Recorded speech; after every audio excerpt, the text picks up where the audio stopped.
చూడండి, రోమీయులకు రాసినటువంటి అదే అధ్యాయంలో 5వ అధ్యాయంలో 8వ వచనము చదువుదాం.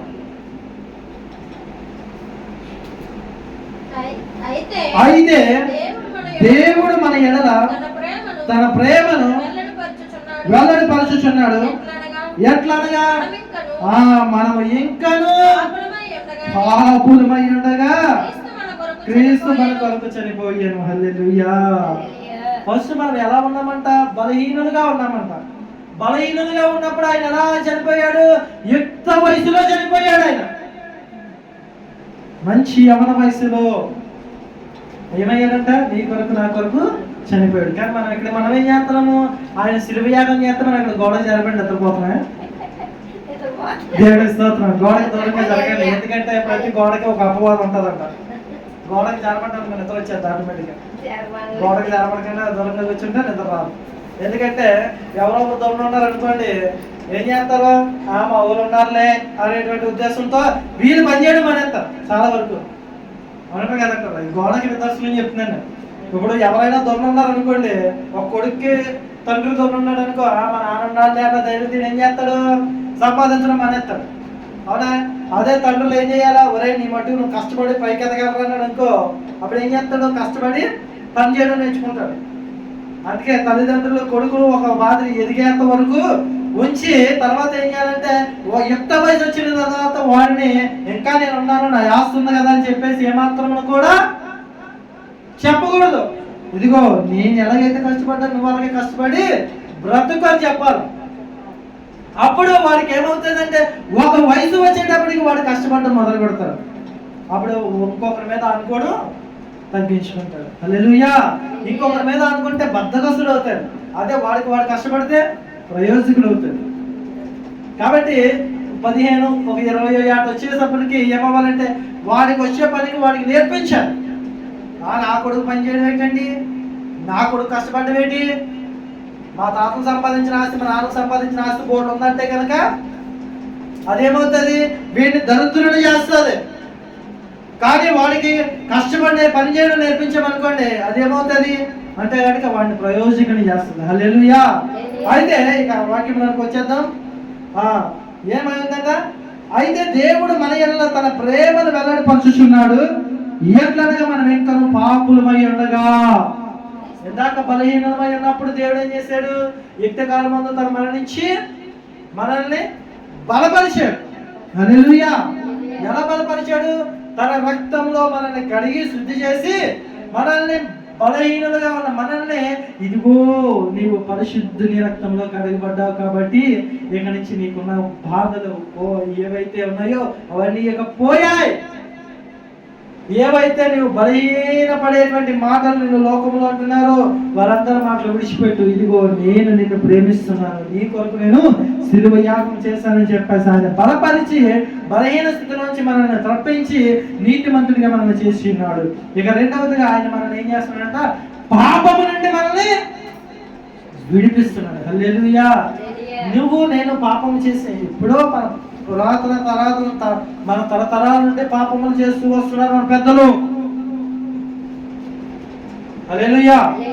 అయితే మా పెద్దలు పాపములు చేసి వాళ్ళు దేవుని గురించి పుట్టబోయే తరం వారికి చెప్పకుండా వారు నమ్మిందే సిద్ధాంతమని, వారు నమ్మిందే ఆచారమని, వారు నమ్మిందే ఒక క్రమబద్ధమైనటువంటి భక్తి అని చెప్పేసి వారు అనుకుంటూ వచ్చారు. కానీ నిజమైన భక్తి ఏమిటి అంటే కనుక పాపమును విడిచిపెట్టి దేవుణ్ణి ఆరాధించడమే నిజమైన భక్తి.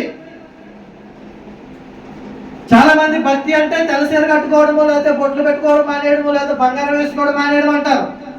కానీ అది కాదు నిజమైన భక్తి. నువ్వు బొట్టు ఎట్టుకోకపోయినా, నువ్వు బంగారం వేసుకోకపోయినా, నువ్వు మంచి బట్టలు కట్టుకోకపోయినా, భక్తి అనేది ఏడిది అంటే కనుక నీవు ఎప్పుడైతే హృదయపూర్వకముగా నిజమైన దేవుడు ఆత్మస్వరూపై ఉన్నాడు, ఆయన ఆత్మతోను సత్యంతోను ఆయన ఆరాధించాలని ఎప్పుడైతే అనుకొని నీవు భక్తి చేస్తావో అది నిజమైన భక్తి. అంతే తప్ప బొట్టెట్టుకోవడం అనేది అది భక్తి.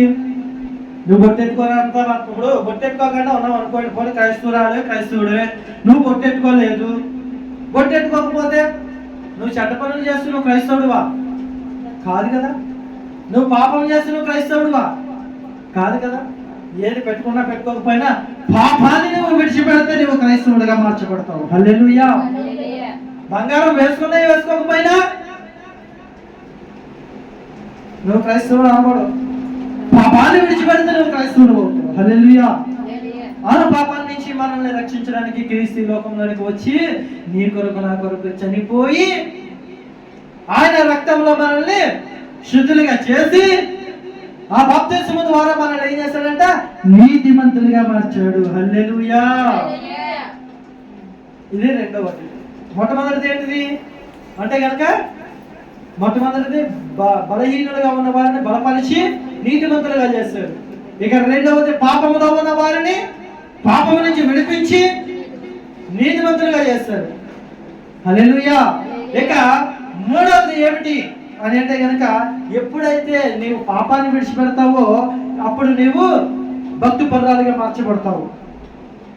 అప్పుడు నీలో ఉన్నటువంటి బలహీనతలన్నీ పోయి నువ్వు బలవంతుడిగా మార్చబడతావు. ఇప్పుడు నీవు బలవంతుడు అయ్యావు. ఈసారి ఎన్ని శ్రమలు వచ్చినా ఏం చేయగలవు? ఎంతమంది శత్రువులు నీ మీదకి దాడికి వచ్చినా నువ్వేం చేయగలవు? ఎదుర్కోగలవు. ఇదిగో ఈ రోజు నా ప్రభు కార్యం చేస్తాడు, నువ్వు నిలబడి చూడంతే అనంటారు కదా. శత్రువులను సైతము జయించగలిగిన శక్తి దేవుడు మనకి ఇవ్వగలడు. ఆమేన్. అయితే ఒకానొక టైంలోని ఒక పెద్ద లోయలోని ఒక గొడవ జరుగుతుంది. ఒకవైపు ఇజ్రాయేలీలు ఉన్నారు, దేవుని పిల్లలు, మరొక వైపు ఫిలిస్తీయులు ఉన్నారు. అయితే ఫిలిస్తీయులు ఇజ్రాయేలీల మీద కొంచెం బలము కలిగి ఇజ్రాయేలీల శత్రువులైనటువంటి ఫిలిస్తీయులు 6 మూరల ఎత్తు జానుడు కలిగినటువంటి గొలియాతు అనేటువంటి ఒక వ్యక్తిని తీసుకొని వచ్చి ఒక సవాలు విసురుతున్నారంట.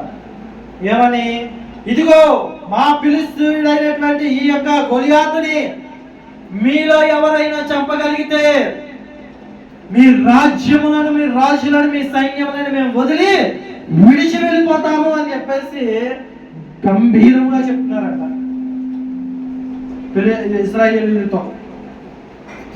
అయితే ఆ టైంలో ఏమైంది అంటే కనుక ఆ యొక్క ఎత్తైన మనుషుని చూసి ఈ ప్రజలు ఏం చేస్తున్నారంట? భయపడిపోతున్నారంట. ఇజ్రాయేల్ ప్రజలు ఎలా భయపడిపోతున్నారు? అమ్మో ఆ దగ్గరికి వెళ్తే ఆడు తొక్కి చంపేస్తాడు బాబు, ఆడు నాశనం చేసేస్తాడు బాబు, ఆడి కత్తి చూడండి ఎంత పెద్ద ఉందో, ఆ కత్తి నరికాడంటే మనం చచ్చిపోతాం బాబు అని చెప్పేసి భయపడుతూ దోకున్నారంట. దేవుడు ప్రజలు ఏం చేస్తారంట? భయపడుతూ దోకున్నారు. వీళ్ళ వెనకాల ఎవరున్నాడు? దేవుడు ఉన్నాడు, అవునా కదా? వీరేం చేయాలి? నా వెనకాల దేవుడు ఉన్నాడనే విశ్వాసంతో వీరు ముందడికి వెయ్యాలా లేదా? వెయ్యాలి, కానీ వేయలేదు. అయితే ఆ యొక్క సైన్యంలో, ఇజ్రాయేల్ సైన్యంలోని ఒక చిన్న కుర్రాడు యొక్క సహోదరులు ఆ సైన్యంలో యుద్ధానికి వెళ్ళారనమాట.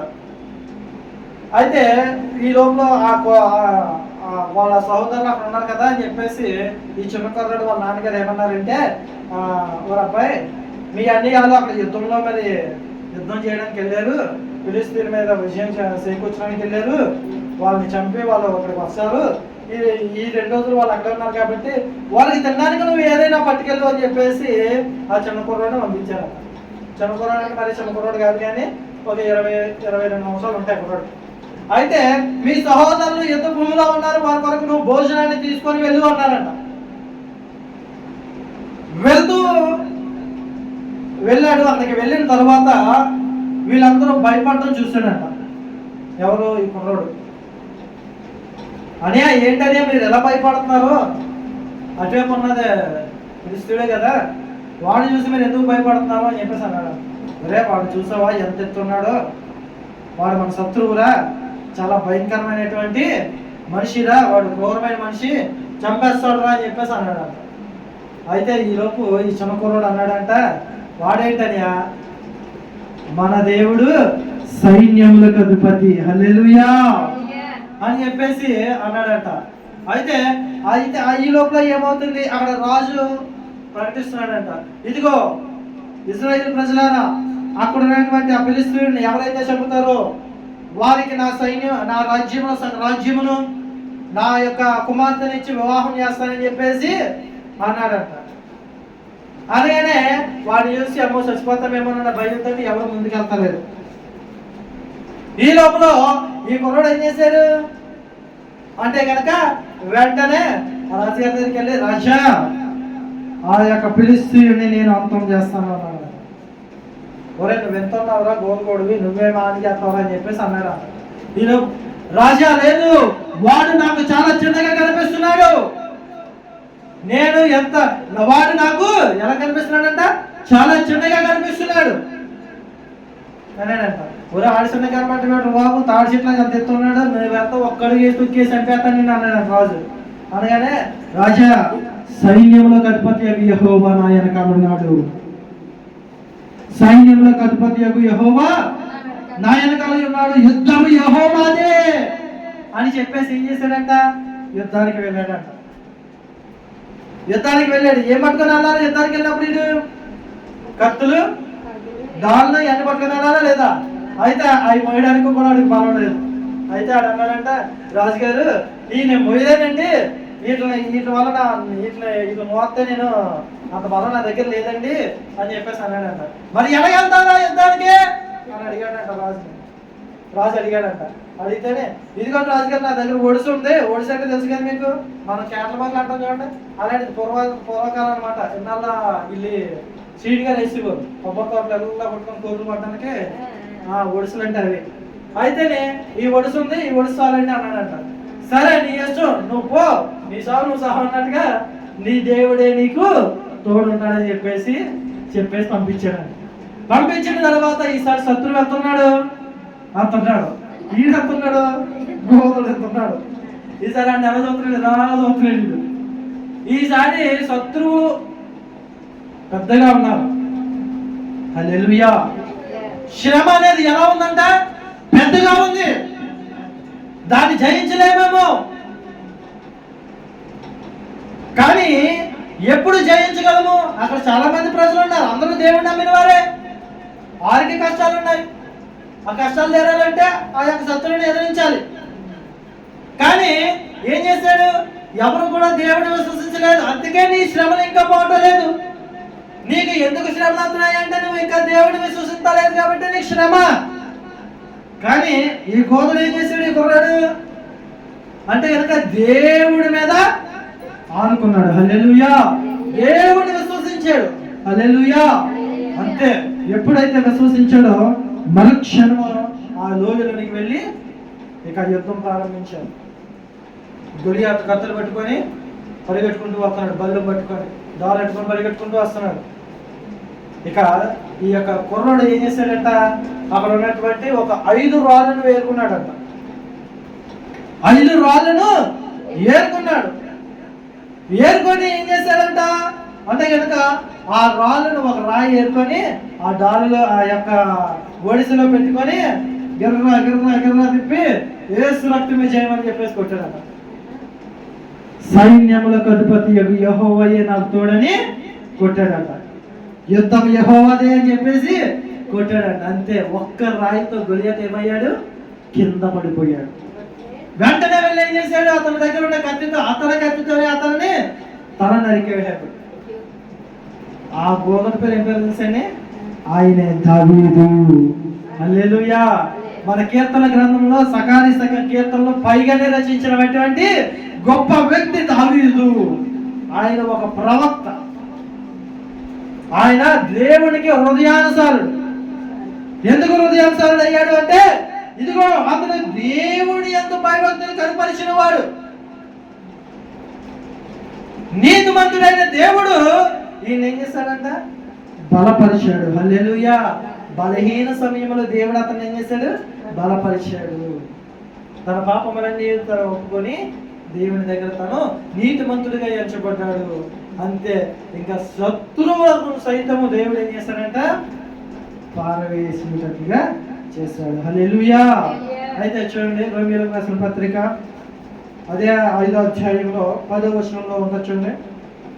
యేసుక్రీస్తు ప్రభువు ఇంకెవరిని నీతిమంతులుగా చేస్తారంటే కనుక శత్రువులను సైతము నీతిమంతులుగా చేస్తాడు. రోమీయులకు రాసిన పత్రిక అదే అధ్యాయంలో 10వ వచనం.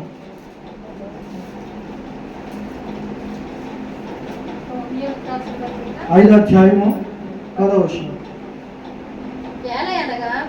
ఏలయనగా శత్రువులమై ఉండగా ఆయన కుమారుని మరణము ద్వారా మనము దేవుడితో సమాధానపరచబడిన ఎడల సమాధానపరచబడిన వారమై ఆయన జీవించుట చేత మరి నిశ్చయముగా రక్షింపబడుదుము. హల్లెలూయా.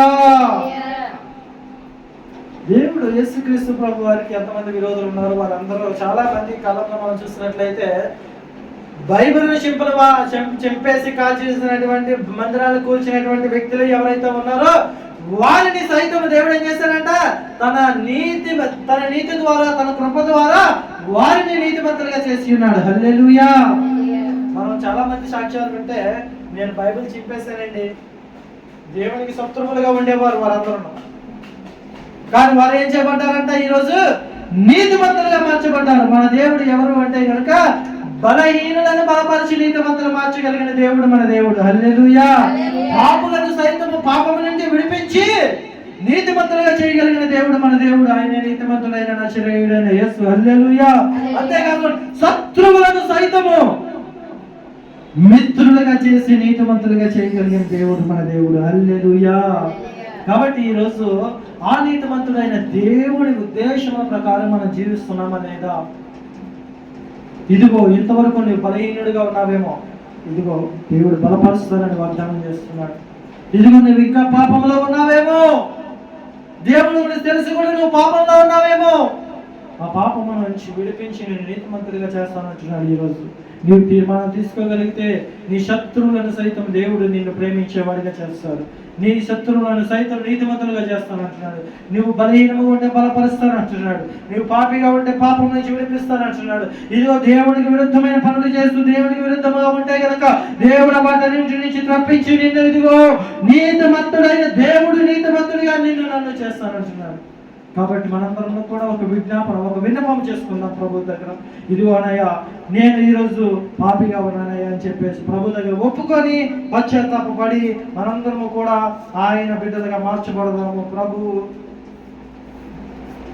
ఈ మాటలు మనందరి హృదయాల్లో స్థిరపరచును గాక. ఆమేన్. కన్ను